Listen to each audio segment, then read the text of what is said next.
Agora, tem coisas que são mais complexas mesmo, né? Porque, por exemplo, qual seria o preço de você roubar ou mentir ou fazer alguma coisa assim?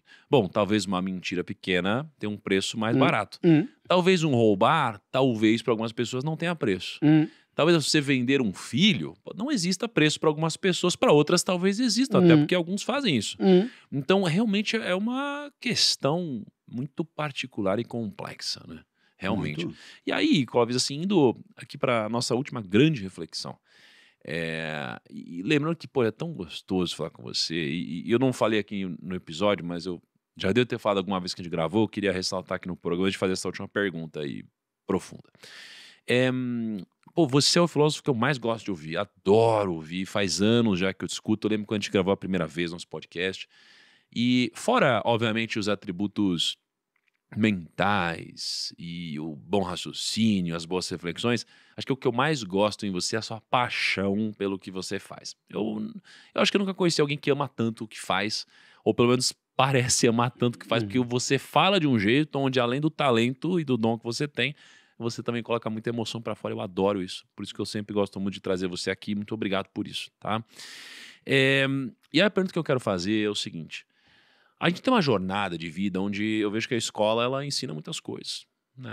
Aliás, falando de escola, eu lembro das aulas de filosofia que eu tive na escola e como eu odiava as aulas de filosofia.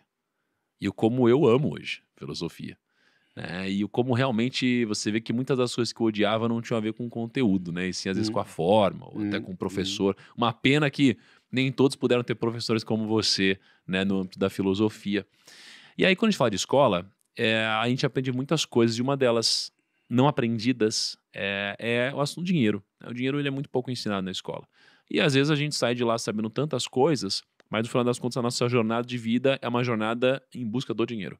É acordar cedo e dormir tarde para que a gente tenha dinheiro, e aí para que esse dinheiro compre coisas mundanas, e mesmo se a gente conseguir comprá-las, a gente muitas vezes vai até o final da sua vida atrás da dinheiro, até porque muitos de nós, a grande maioria da população, nunca vai conseguir atingir o que a gente está chamando aqui de liberdade. Uhum, Ou seja, poder fazer o que quiser. uhum, Seja lá realizar seus próprios desejos ou não fazer uhum, nada, mas uhum, tendo a opção uhum, de fazê-lo, né? uhum. E aí, pensando numa vida, numa busca, numa jornada, onde você passa boa parte dela trabalhando, ou indo atrás de dinheiro, não necessariamente só reconhecimento, o que você poderia trazer de conselhos e reflexões filosóficas sobre verdades absolutas que você acredita sobre dinheiro, riqueza e patrimônio, e coisas que você acha que deveriam às vezes cair por terra, grandes mentiras, falácias, e que deveriam ser extinguidas do nosso pensamento para que a gente possa ter uma relação de vida muito mais positiva e menos dolorida até o final da nossa existência por aqui. Bom, primeiro, agradeço o convite, as palavras, a preferência. Eh, de fato, eu gosto muito do que eu faço e de fato eu me encanto mesmo com a possibilidade de fazer o que eu faço. Então, eu até começo devagar, mas na medida que eu vou falando, eu vou ficando muito feliz de falar o que eu estou falando e isso se nota, né. E eu tenho eu tive a imensa sorte de fazer coincidir o que me encanta com o meu trabalho, né, com o meu fazer profissional. Isso nem sempre acontece. Tanta gente trabalha durante a semana para poder surfar no sábado. Então, nesse caso, o valor do trabalho está fora do trabalho, né. E eu queria deixar claro que, eh, existem tantas coisas bonitas da vida fora do trabalho, que fique claro, como surfar para quem gosta. Mas que existe a possibilidade do valor do trabalho estar nele mesmo. Ou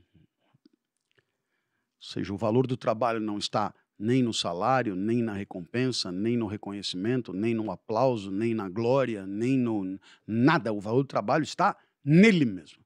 É você curtir o procedimento, né? curtir o que você faz. Né? E eu penso que aí você tem uma autêntica revolução, porque infelizmente, o trabalho não é bem visto, né, no final das contas. Né?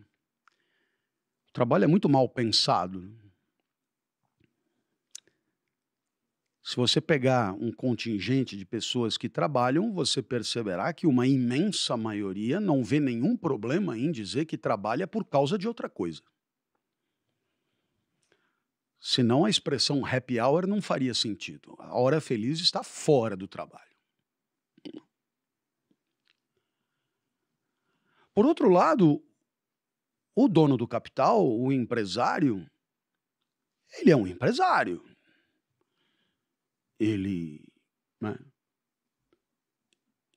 Ele tem como um valor indiscutível e determinante do seu fazer o próprio capital, o lucro.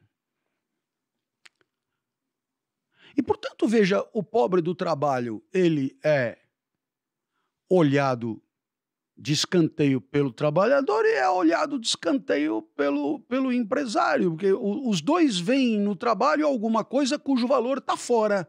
Um no fim de semana, no happy hour, e o outro no lucro. Nos dois casos, o trabalho foi esvaziado do seu valor intrínseco.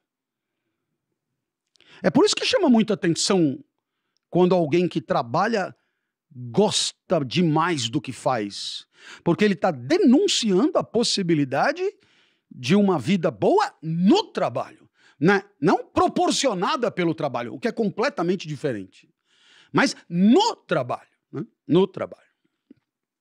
Então, enfim, já comecei a responder a tua pergunta sobre as obviedades. A segunda coisa que eu queria deixar claro aqui é que as coisas não precisam ser como elas são quando nós estamos falando de realizações humanas. Né? O que eu quero dizer? O vento tem que ventar na temperatura e na velocidade que ele venta, porque é uma lei física, pressão atmosférica aqui, pressão atmosférica lá, a diferença é muito grande, o ar circula e tem que ser daquele jeito. Na natureza tudo é assim, necessariamente, do jeito que é. Mas no nosso caso, pode ser diferente do que é. E quando eu digo que pode ser diferente do que é, eu estou alertando a todos para a possibilidade de revolucionar, a possibilidade de pensar diferente, a possibilidade de fazer diferente. Nós não temos que pagar pedágio para o que sempre foi. Né? Até porque muito do que sempre foi não nos convém. Portanto, existe uma dimensão libertadora do pensamento e das ideias, que nos permite dizer, olha, muito embora tenhamos sempre pensado e agido desse jeito, quem sabe ser algo de diferente, de ruptura, possa ser bem-vindo. Acreditar nessa possibilidade, estimular essa possibilidade. Né? E aí, o trabalho da escola é um trabalho de formação de seres pensantes. Não seres pensantes capacitados a aplicar técnicas já conhecidas, mas seres pensantes para atribuir valor a possibilidades existenciais ainda não vividas. Quer dizer, porque, no final das contas, é isso. O que existe eu já sei e sei o valor que tem. Agora, para eu ser um criador, para eu ser um inovador, para eu ser um libertador, eu tenho que ter noção do que é e contrastar com o que não é ainda, com o que só existe na minha ideia, na minha cabeça, e ter a segurança de que o segundo vale mais do que o primeiro em N aspectos, ou não. E aí partimos para outra.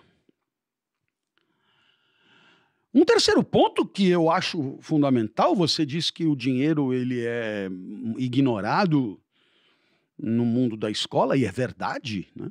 E é verdade. Eis aí mais um assunto para o qual temos que viver na mera intuição. Por alguma razão, foi sabotado da educação formal. Não consta. Mas eu penso que a reflexão sobre o dinheiro, ela cairia como uma luva numa reflexão maior e bem-vinda sobre os valores da vida.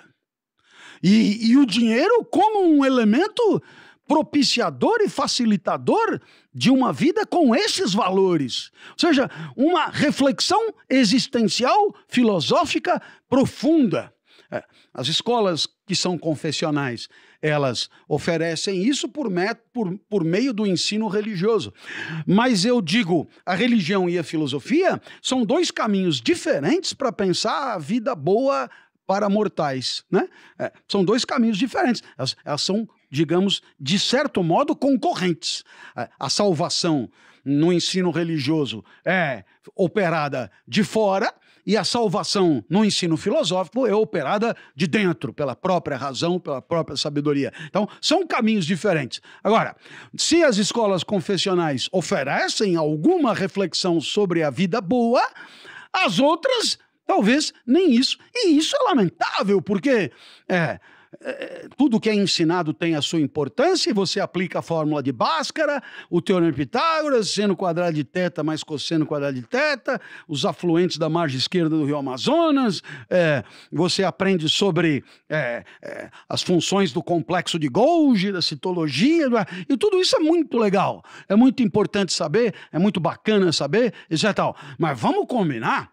Você aprende tudo isso e passa 12 ou 13 anos na escola sem uma mínima reflexão sobre os valores existenciais e os valores éticos, por exemplo, que não coincidem necessariamente, valores éticos de convivência, né? De que maneira os valores existenciais dialogam com os valores éticos, e isso passa batido, e isso tudo vai para a esfera do improviso, né? Do improviso. Como conviver com o outro? Sei lá, vai aprendendo aí. Então, é claro que quando você pensa o currículo escolar, em grande medida ele é o que é, porque ele sempre foi o que é. E as mudanças são incrivelmente acanhadas, né? Mas nós temos o direito de levantar a mão e participar. Afinal de contas, temos uma responsabilidade pela educação dos que estão nascendo, pela educação dos jovens que integrarão a nossa sociedade. Não é o nosso caso e acabou, né? Não. Eu estou preocupado com a minha formação e acabou. Não, nós somos todos corresponsáveis pela formação dos que estão chegando. E temos a possibilidade de refletir sobre tudo que poderia ser melhor. E só isso já é absolutamente revolucionário.